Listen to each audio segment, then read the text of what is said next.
What is up, guys? In today's video, I'm going to be going over several creative maps that I think can be helpful if you're a Fortnite Zero Build player. Also, why you should be playing creative if you do want to get better. As always, if you guys do enjoy this video, remember to give it a like, subscribe if you like to see more, and comment down below if you are someone who takes advantage of creative in Fortnite. So before we get into the maps themselves and why I think they're good, I'm just going to talk about why you should want to play creative, because I feel like ever since Fortnite creative has come out, even in builds early on, there is kind of this pushback from players, or like those people out there that are like, that's a waste of time. I don't want to play that. I just want to play the game and have fun.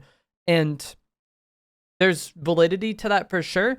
But I think if you are someone who wants to get better, creative is the best thing that you can take advantage of to get better. Like watching videos or streams or anything like that is helpful, but creative is going to allow you to improve so much faster than just playing the game regularly. And then the whole, like, I just want to have fun type thing, I feel like a lot of the creative maps are just more short-term fun than Battle Royale, because there is, faster paced fights and then less downtime between fights.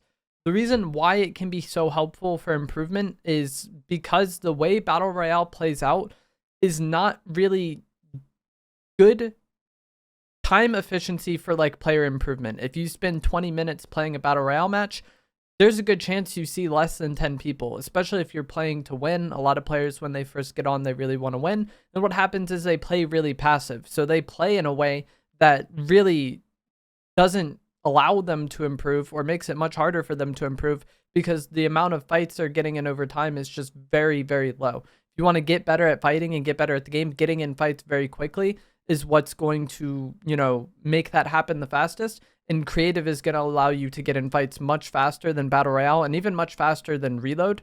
So the whole pushback against it, I think if you are someone that feels that way, try to be more open-minded. If you do want to improve, if you don't care about getting better, then that's fine. Do what you want to do. But if you want to improve, creative is one of the best things you can do.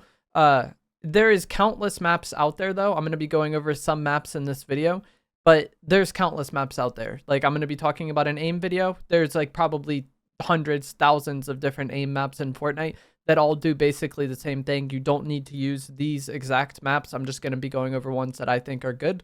And then also, there's the map codes will be linked in the description below if you want to get the codes, but they'll also be at the top of the screen when I'm playing the map. And then also, one kind of mindset that a lot of people have is that it takes 8 hours a day in creative to improve, and that's just not the case. The reason why creative is so good is because you maximize the amount of time you put in. So you don't need to play hours every day. 5 to 10 minutes a day will have, I think, large impact in your gameplay over like a month or two, or even weeks. And this is also going to help you play better in Battle Royale if you play creative first. Like, let's say you're going to go into play, you play 10 minutes of a creative deathmatch. Not only are you getting practice in that time, you're getting XP if that's something you care about, but you're also getting warmed up, so you're going to go into your regular matches better. If you're playing Battle Royale and you're, take a game or two to feel, warmed up and normal, then that's kind of wasted time, and then creative is also going to allow you to do that faster. So I think it's just time efficiency-wise better. The whole idea that you need to spend hours a day to improve is just not the case. If you're playing BR, probably, but creative really helps. So aiming is obviously very important in Zero Build. When it comes to creative maps, there's not as many options out there, or not as many things to practice in Zero Build, because it's mostly just aiming and then kind of decision making. There's not building, editing, piece control, all that. So aiming is going to be the main thing that you can kind of practice in these maps. And the aim map we're going to be playing is on screen now. There's a lot of different rooms in the kind of lobby area of the aim map, and I'm going to be going over several of the rooms and why I think they're good.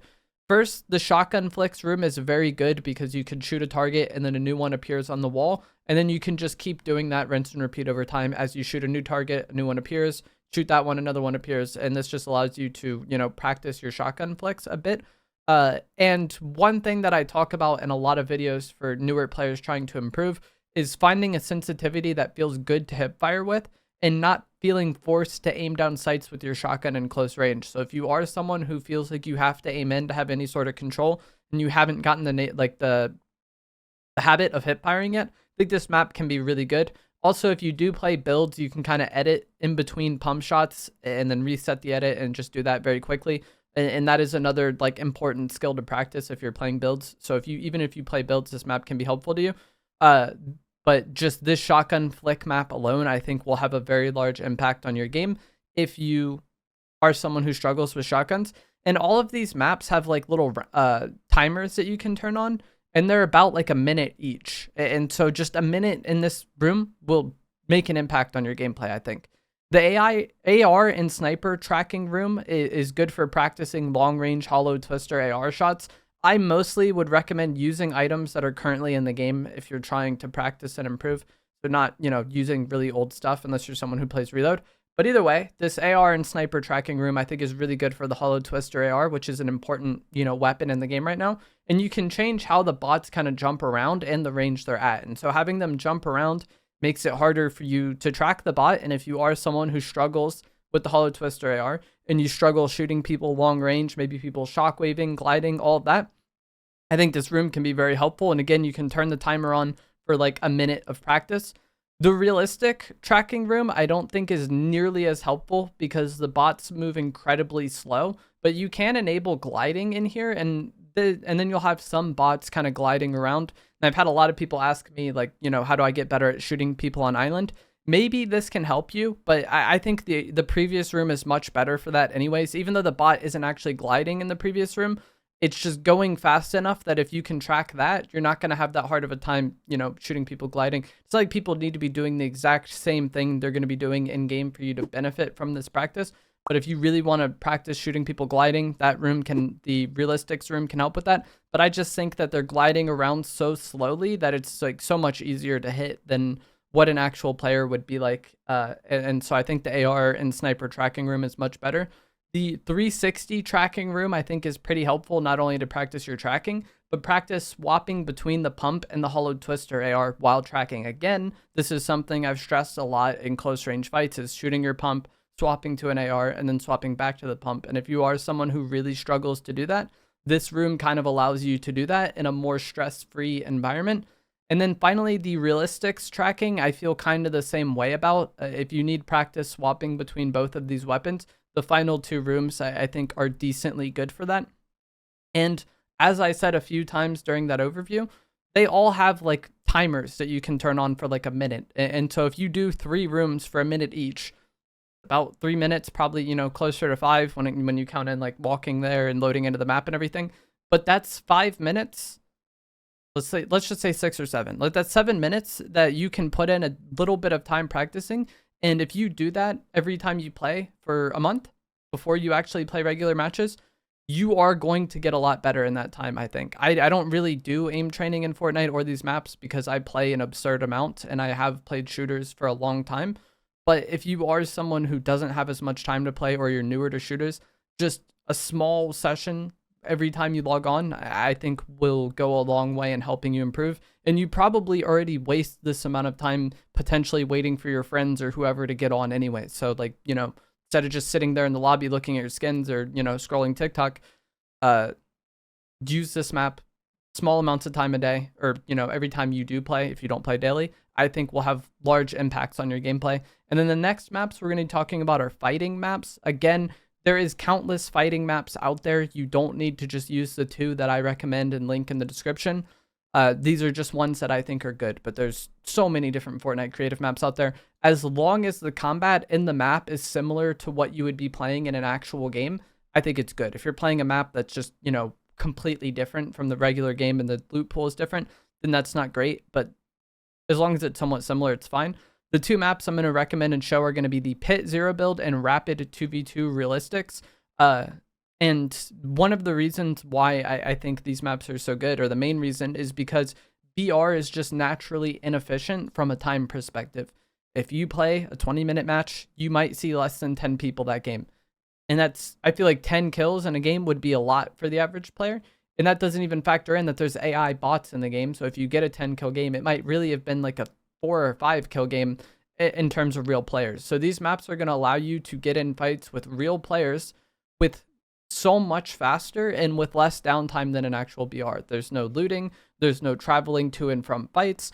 There's no losing and then having to like back out, find a new game, get looted again. Like there's so much wasted time in a battle royale. And these maps don't have that. So if you do want to practice fighting and get better fighting, I think these maps are huge. Not only are you mechanically going to get better at fighting as far as like aim and swapping and strafing and all that goes, but also decision making in fights, I think will get a lot faster if you practice in maps like this. And that is something that goes a long way. And then also a lot of people do get stressed and they have like, nervousness when it comes to fighting in the actual BR. And I think one of the best ways to get over that is just to fight people in game. This map, I think, is going to allow you to do that much faster. I have had people comment about how they feel like whenever they play creative maps, the players they're fighting in there are so much better than what they face in actual matches. To me, typically it's easier for a lot of these maps, but even if that's the case, I think it's a good thing because it'll help you get better faster. Let's just say, for example, Fortnite has you playing against 3 out of 10 difficulty opponents. This isn't how it works, but let's just say, for example, if you're playing against 3 out of 10 opponents, you're going to improve much slower than if you're playing against like some 6s, 7, 8s. Creative is just like a random mixed bag. And fighting those better players, you're going to see what a better player does in a fight. You can pick up on that and try to utilize it yourself, but also kind of what your weaknesses are will be exposed much better. So I think playing against better players will actually help you improve. That might make it less fun, but again, you don't need to play hours of this. Play 10 minutes before you play BR. You'll see improvement in your game if you do that consistently over time. And that is kind of how I look at creative. Small amounts of time consistently will improve you in the long run. And then also it can be fun and enjoyable if that's something you're, care about. But I just wanted to talk about improvement in this video. As always, if you guys did find this to be, helpful, informative, interesting, remember to give it a like, subscribe if you'd like to see more. And I will see you guys in the next one. Thanks for watching.